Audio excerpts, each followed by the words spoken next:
Good morning. It's on now. Good morning and welcome to Allen Avenue, Unitarian Universalist Church's in-person and online worship. Whether today is your first time here or you've been coming for years, we're so glad you're with us. My name is Pam Jackson. My pronouns are she and her, and I'm a member of the board and the choir and a few other things. We are a growing community that transforms lives through the power of love. Our mission calls us to celebrate diversity, encourage spiritual growth, and promote social responsibility while we travel on and care for the earth. A special welcome to those at home who are joining us on Zoom today.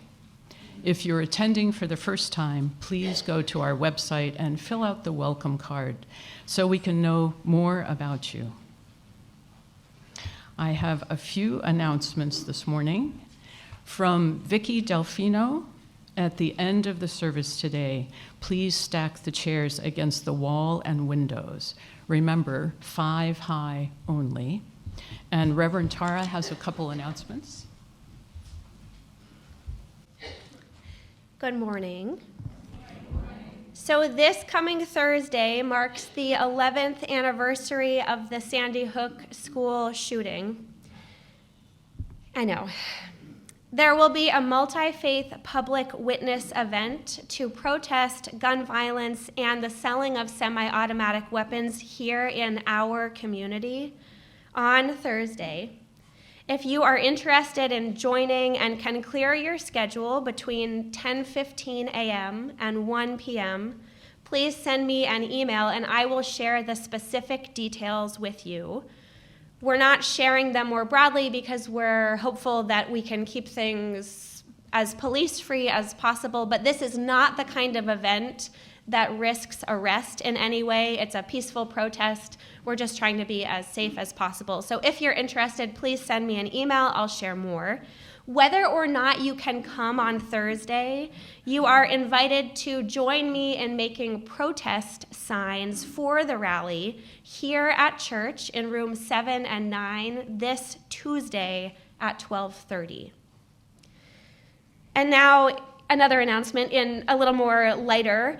I am searching for the perfect non-living baby Jesus for our morning service on December 24th. And since we all know that Jesus did not have white skin, I'm looking for a baby Jesus that is closer to the appropriate skin tone of Middle Eastern. If you or perhaps your child or grandchild has something in their collection you think might fit the bill and maybe they won't notice it missing for a day, please let me know. No auditions required. Celeste, I'm looking at you. Zoe has one I have in mind. Thank you. I have one more announcement from Celeste and Terry. After the service today will be the very last chance to buy our wonderful fair items in the foyer. Please shop. All leftover items must be taken home by their makers after today, please. Now we invite you all to take this opportunity to silence your cell phones so that we can be fully present to one another. After the service, please grab a cup of coffee in the kitchen window and stay for conversation in the foyer, or maybe outside, I don't know. We encourage you to find someone you've never met before and introduce yourself. Those on Zoom may stay on and connect with one another. And now let's center our hearts and minds with the ringing of the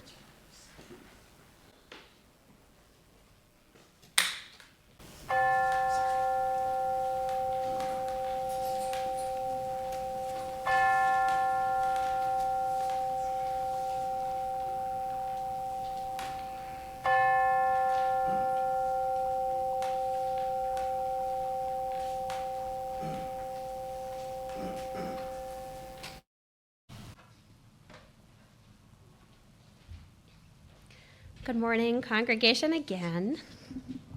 What a joy to be with you today on this misty, strange, warm December day. For those I haven't met before, my name is Reverend Tara, and I use the pronouns she, her, and they, them.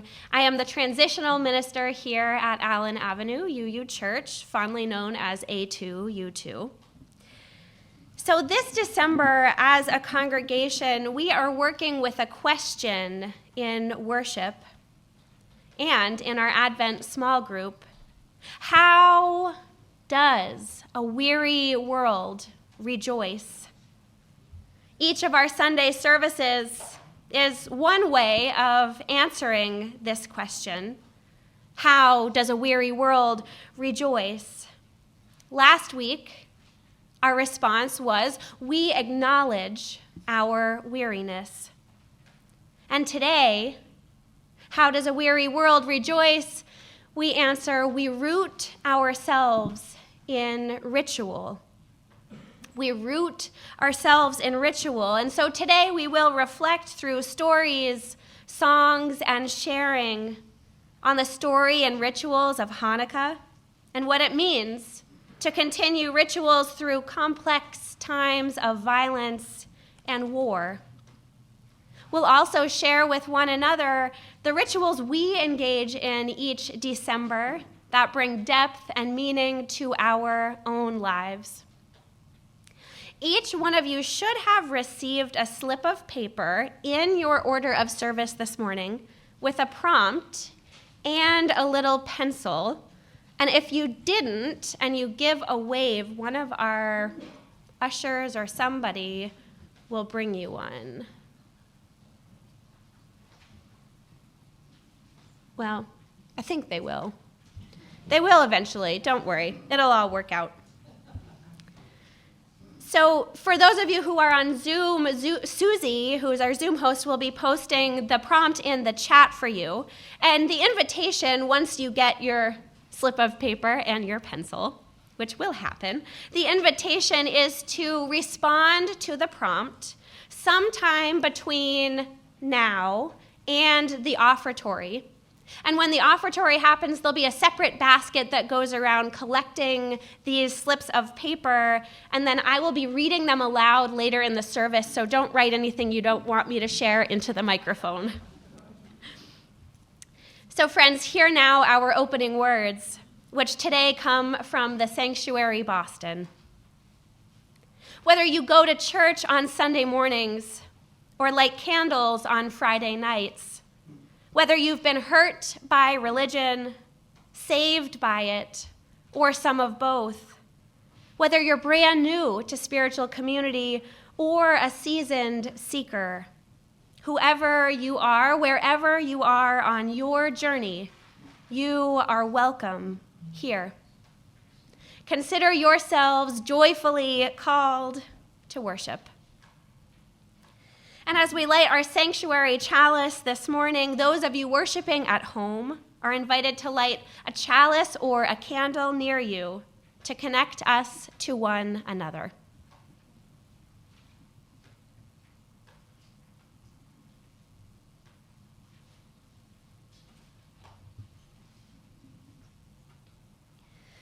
We light this chalice as a symbol of our free faith. We light this chalice to remember the miracle of the oil that burned for 8 days. We light this chalice to mark the nights of midwinter. We light this chalice as we wait for the sun to return. And now I'd like to invite up Barbara, who will help me light the Advent wreath. Lynn wasn't able to be with us this morning.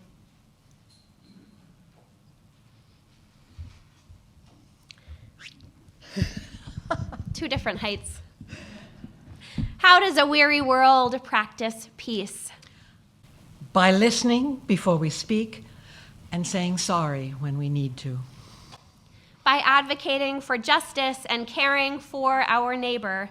By practicing Sabbath and forgiving 70 times 7. by choosing grace over hate and opening the door for each other. There are a million ways to practice peace. So today, we light the candle of peace as a reminder and a charge. With love's help, may we bring peace into a weary world.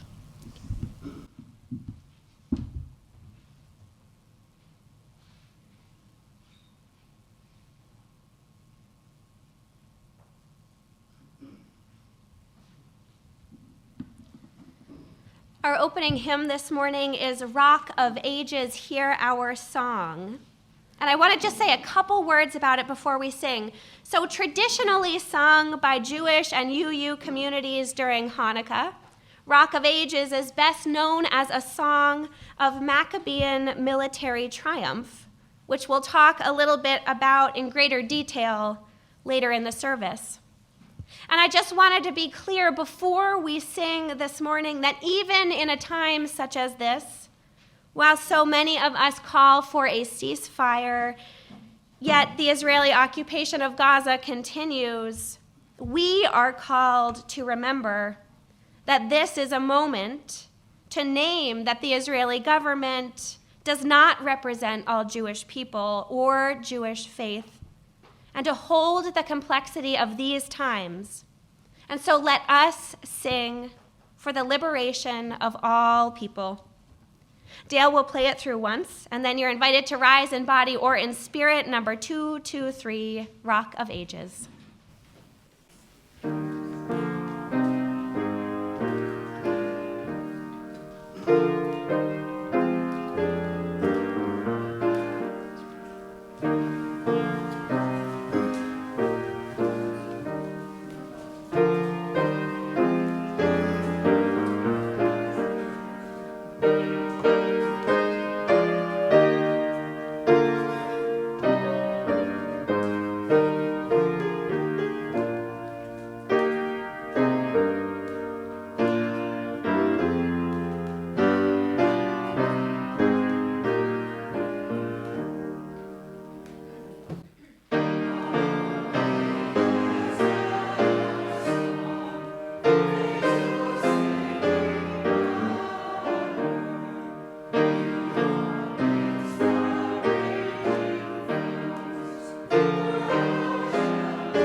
How about now? There we go.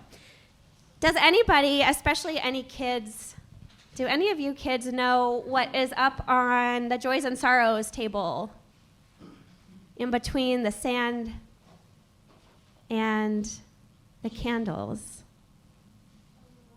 A menorah, because it is Hanukkah. Exactly. Thank you. So the Hanukkah story is one that some of us know extremely well, maybe even deep in our bones, and others of us don't know super well, which is okay too.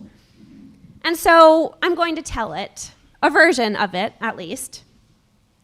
A long, long time ago, the land of Israel was ruled by a king named Antiochus. He ruled a land where many Jewish people lived, people who lived their lives according to Jewish customs and laws, rituals, and traditions. These Jewish ancestors worshipped at an ancient temple in Jerusalem, and this temple for them was the holiest of holy places. They understood it to be where God lived, which is different from what we understand about our sanctuary. We understand God to live everywhere, or maybe for some of us not to really be a thing at all. But for these people at this time, the temple was God's house. It was the center of their life of faith. And King Antiochus did not want to rule over a pluralistic land, a land of many cultures and traditions and faiths. He wanted to rule one nation with one religion and one culture. He wanted everybody basically to be more like him. And while that is tempting at times, that's not how life works, right? And so he was Greek. So he wanted people to live according to Greek customs and Greek rituals and Greek culture. And he didn't want the Jews to practice their religion. And so he abolished the practice of Judaism. He said, absolutely unacceptable to practice that here in this land. They were forbidden from observing their rites and rituals and celebrating their holy days and their festivals. They weren't allowed to read or to study the Torah, their holy scripture. But perhaps worst of all, the king turned their holy temple, God's house, into a place where he only wanted to worship his Greek gods. They made it into a place that became very unholy. They made a total mess of it.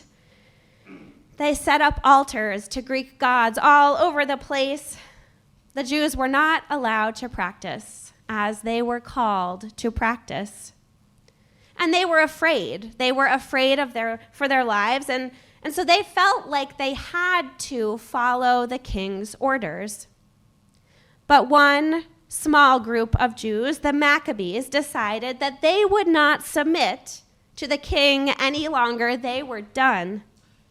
They would not worship another culture's gods or give up their Jewish customs. And so even though they were smaller in number, the Maccabees were determined to defend their religious freedom. They fought and were victorious over the king's army. They successfully took back their temple, but they were heartbroken to discover that the king had not taken care of their holy space the way they would have hoped. And so they got to work cleaning it and purifying it. And as they prepared to rededicate the temple, Hanukkah means in Hebrew dedication, they realized there was only a tiny bit of oil to light the lamp of the eternal flame. They had planned to hold a rededication ceremony, but would there be enough oil? Anyone know the answer? The answer was no. There was definitely not enough. They only had enough oil to feed that flame for one day. But what they did have was faith, so they lit the lamp anyway. And miraculously, one day turned to two, which turned to,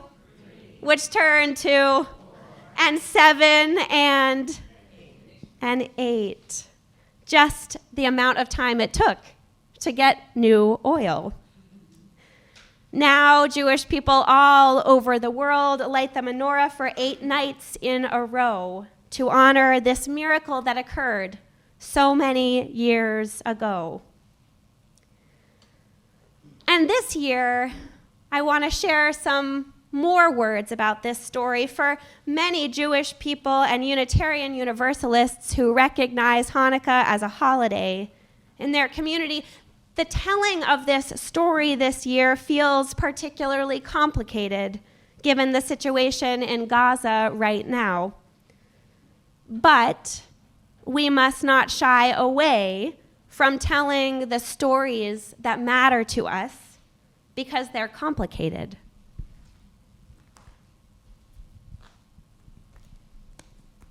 In fact, when a story is complicated, that's the very moment we are invited to lean in. And so I learned while doing research to help me understand how to make meaning out of this story in today's context. I learned that it was classic Christianity that canonized the story of the Maccabees, the military triumph aspect of it, not the Jews. In fact, the rabbis of the Talmud created the miracle of lights, part of the story, to de-emphasize the military victory. My Jewish UU colleague, Ellie Kilpatrick, shared a reflection to help us work with the story this year, writing that beginning to cleanse the desecrated temple is a reminder that violence is desecration, that our light must be something else. To me, she says, the occupation is a desecration of the metaphoric temple that is the Jewish faith. It goes against everything we believe. Hanukkah is a simple miracle and one that spreads. And so may our peace and love spread to cleanse the desecration of faith everywhere. May we remember that we have all been strangers. May we welcome the wish we wish we would have received and that we can receive. And so in this spirit this morning, in the spirit of miraculous lights that remind us of what matters most, I invite Emily to come forward and invite up our lamplighter.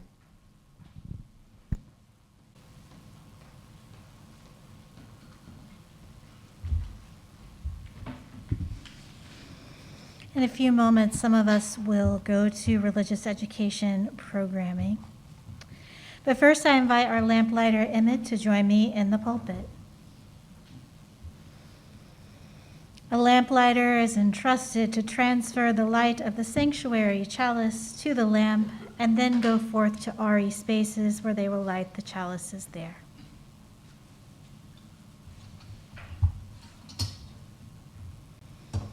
Emmett will now light the lamp.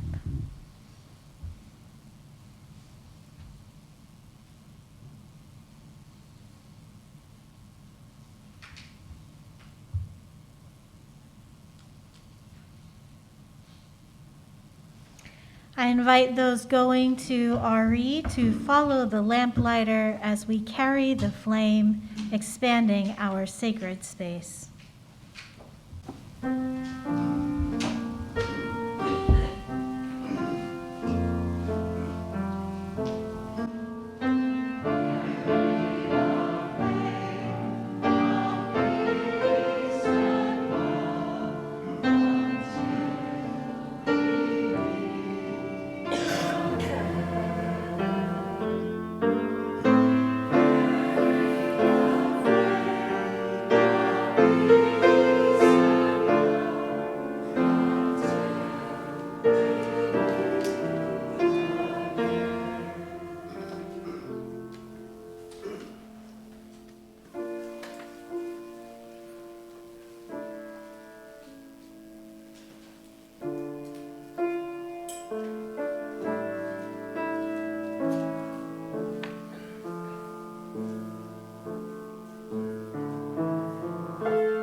We are a freely gathered, open and welcoming faith community supported by your contributions.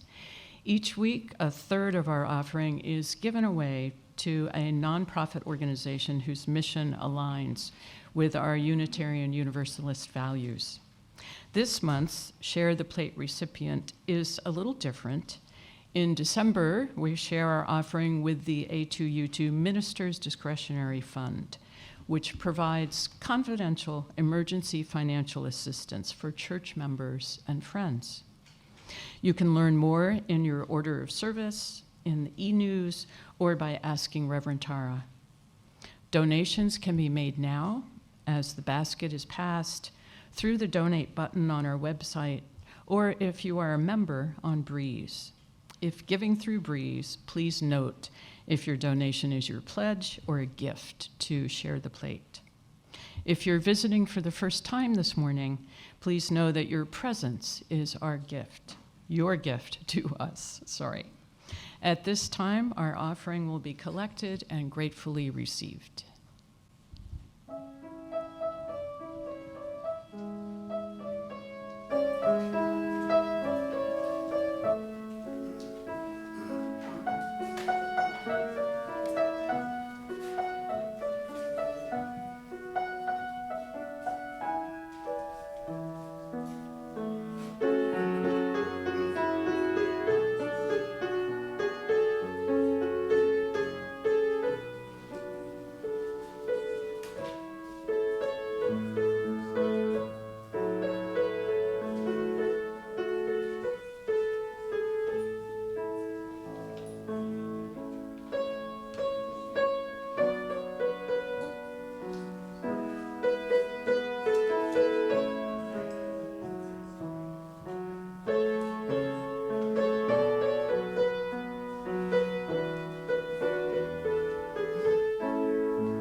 This is exciting.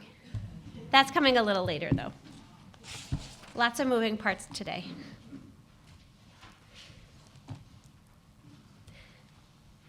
We are humans, right?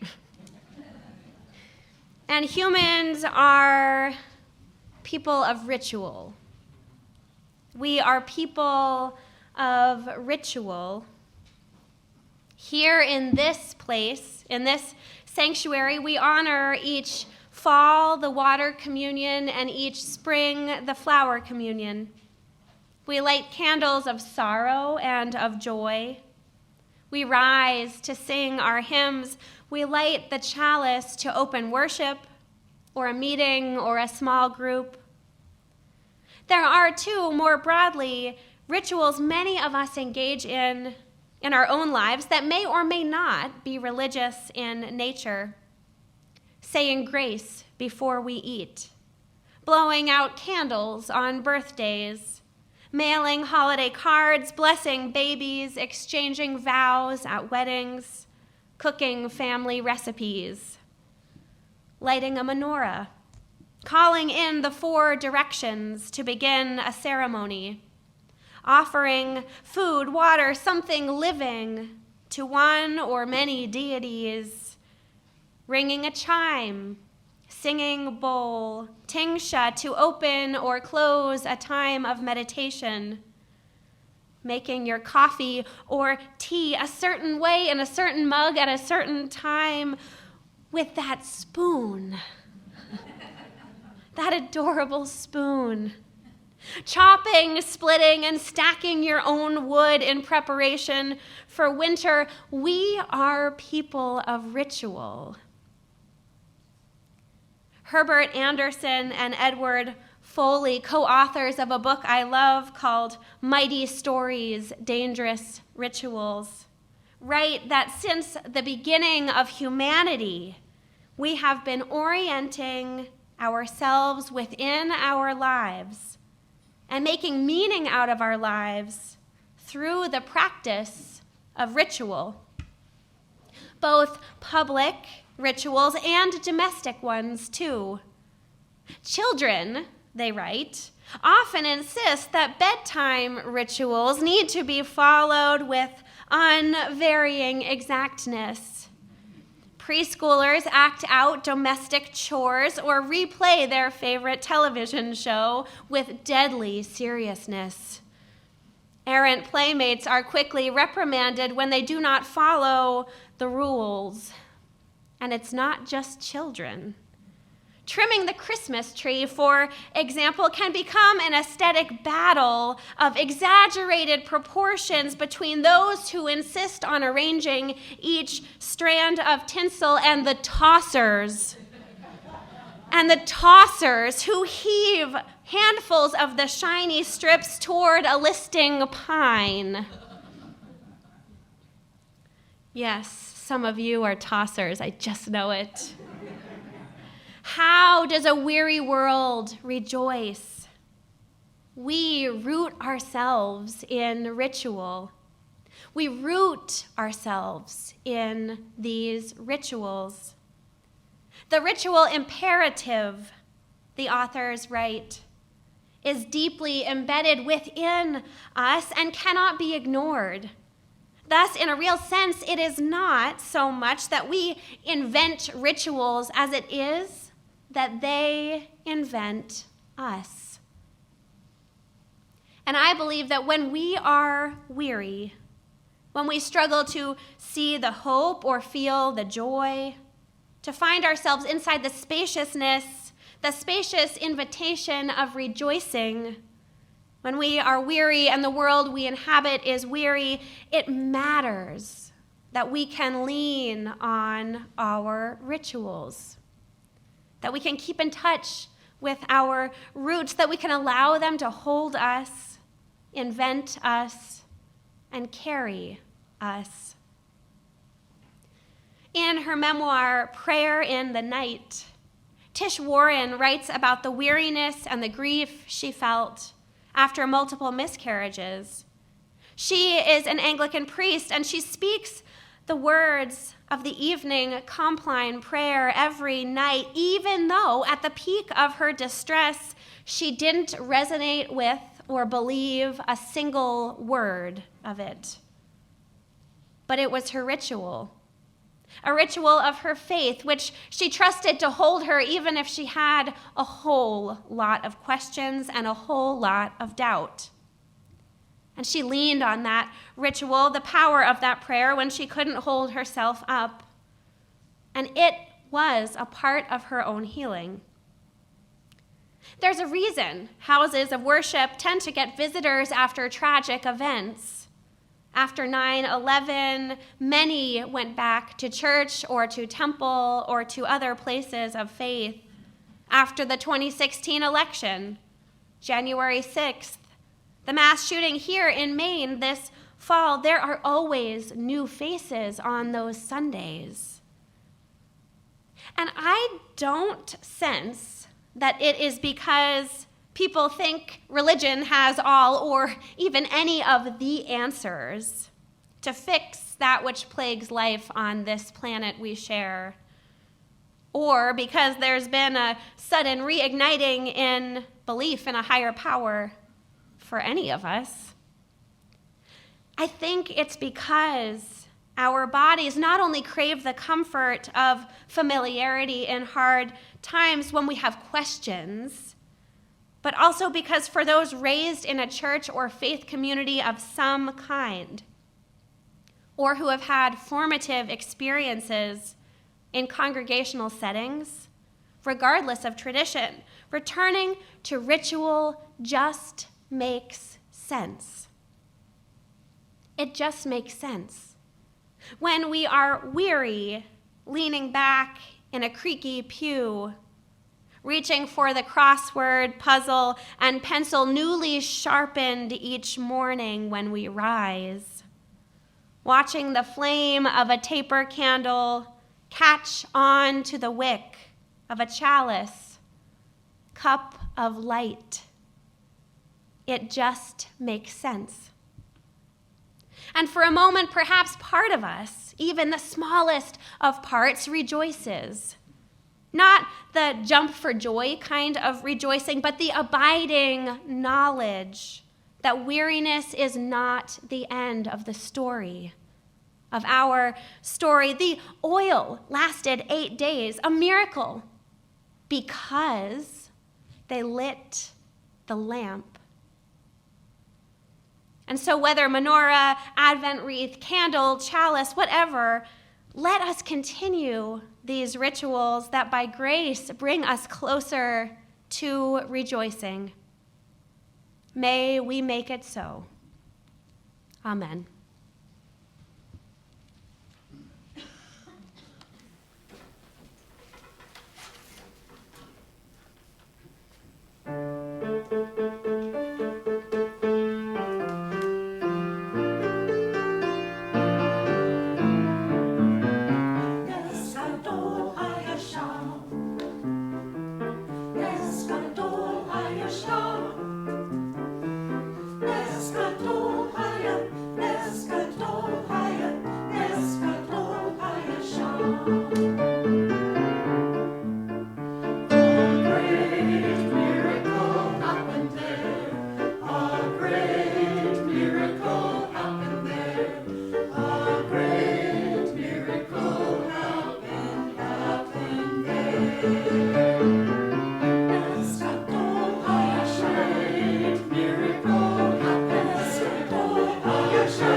Sanctified and purified, then the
I'd like to invite Ryan forward to share a brief reflection on a ritual that has been important to him. And then after that, we're going to read the rituals that have been important to all of you.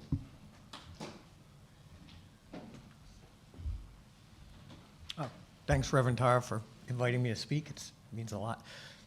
So I grew up Reform Judaism in New Jersey, a little outside of New York City, which means basically I went to Hebrew school, I was bar mitzvahed, we went to the temple during the high holy days and some other times, but nobody in my family kept kosher, we didn't observe the Sabbath, anything like that. So when I was a kid, Hanukkah was always a really big deal. I think I went to temple, I don't really remember, but what I do remember is, my family would get together, my aunt and uncle and parents and brother and my cousins would go to my grandparents' house, and we'd all get gifts and have dinner together as a family. The gifts are a big deal. My parents explained to me that Santa Claus didn't come to Jewish houses, but we got gifts for Hanukkah. And when I was a little kid, it would be a gift each night, and then we got a little older, and instead of little gifts, we'd get a gift on the first night. And we lit the menorah and said the prayer over the menorah and everything. So it was really, I have a lot of fond memories of it. And it probably is similar to for a lot of people who grew up as Christian or just kind of secular, but Christian by default, like my wife. But it occurred to me, so the way I always learned the story of Hanukkah was like how Reverend Tara just explained it. Were basically, the Jews in Israel lived under the what do you call it, the Seleucids, who were like a Greek kingdom in Syria. And it was actually fine for a long time till Antiochus and his predecessor, and it pretty much went as described. But there was, I learned later there was also another conflict, which was between, the Jewish population there that wanted to assimilate and wanted to follow the Greek ways and pray to Greek gods and everything else, and the religious traditionalists like the Maccabees, who wanted nothing to do with that. And so it kind of occurred to me. So Hanukkah was not traditionally a big deal. It wasn't a major holiday in the Jewish religion. But I think as often is the case, because of, in the West, our cultural proximity to Christianity, at minimum secular Christianity, and the sort of temporal proximity to Christmas, Hanukkah took on like a similar sort of feeling as Christmas, right? As this major kind of cultural thing and maybe a little excessive materialistic indulgence. But it was always still something different. Like, the Jewish custom sort of like analogous or similar to the Christian custom, but done in a different way to differentiate, the Jews from everybody else. But unlike the case in Israel in the 2nd century BC, it seems like maybe this is promising as a good middle ground to be able to be Jewish and adopt some of the customs of the surrounding culture, like the dominant culture, without having it to be an all or nothing, worship Greek idols or go out in the hills and fight a guerrilla war for 3 years. So I don't know. I had a lot of fun memories, and it does seem to me like that's something hopeful in terms of the persistence of the Jewish community without being totally isolated and in conflict with those around us. So, all right, thanks, Reverend Tara.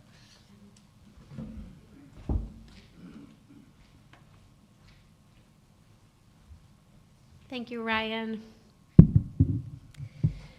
Now I'm going to share some of what you all have shared. What are the rituals that are meaningful and important to you?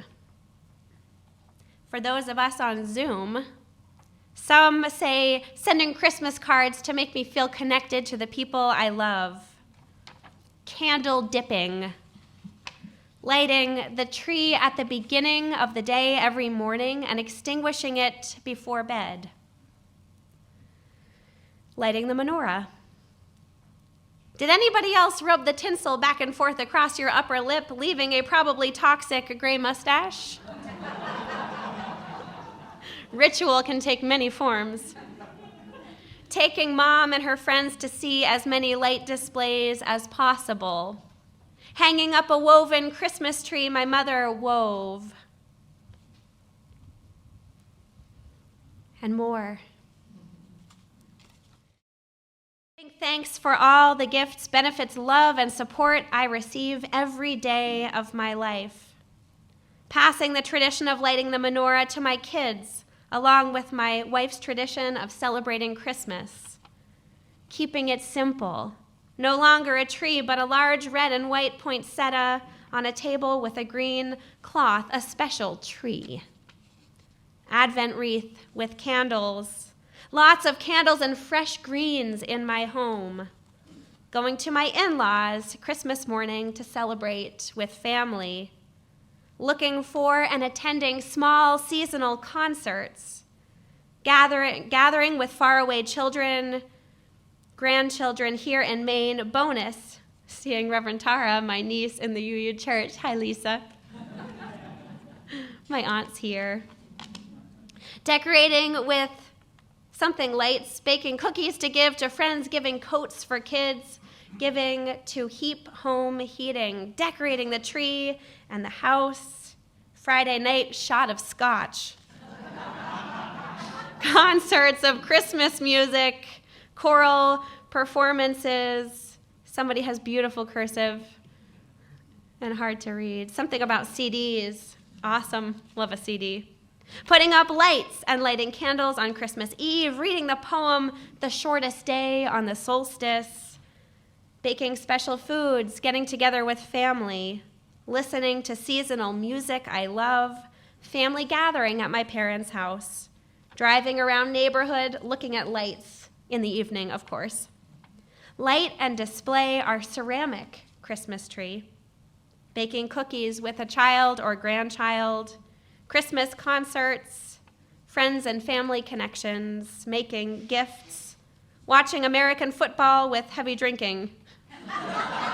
God. Y'all knew I was going to read these. Spending time with family during the holidays. Christmas and Hanukkah. Menorah and Christmas tree. Lighting trees and wreaths inside and out to invite light into the dark season. Celebrating the arrival of the baby Jerry more than 80 years ago on December 24th.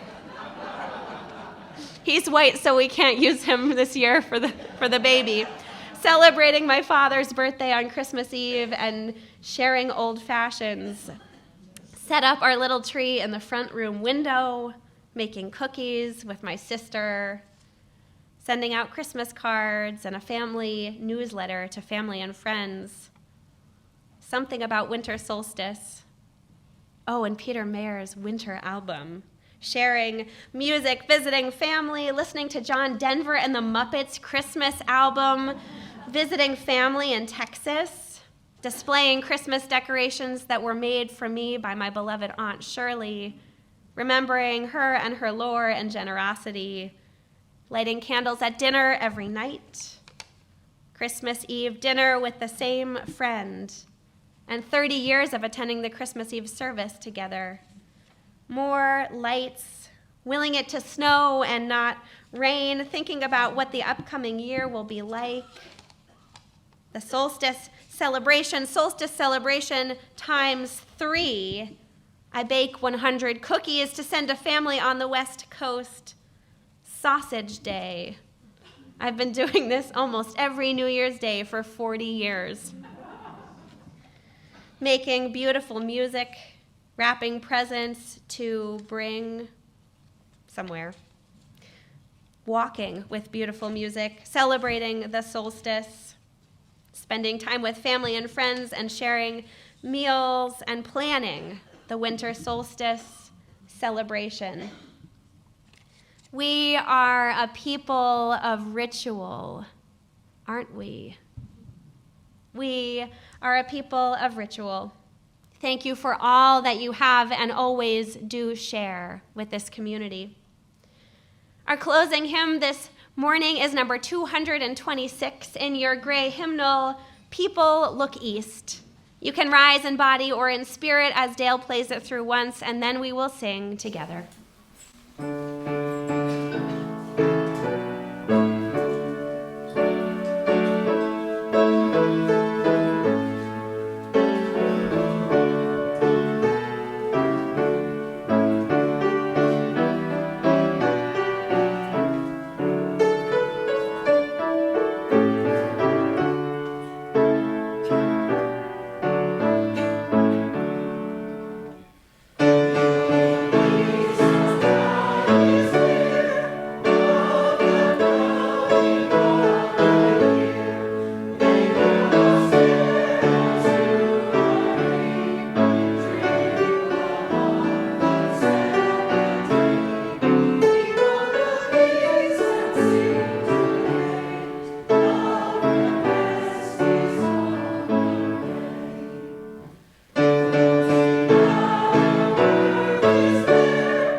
Family of faith, as you leave this place, you go into a weary world.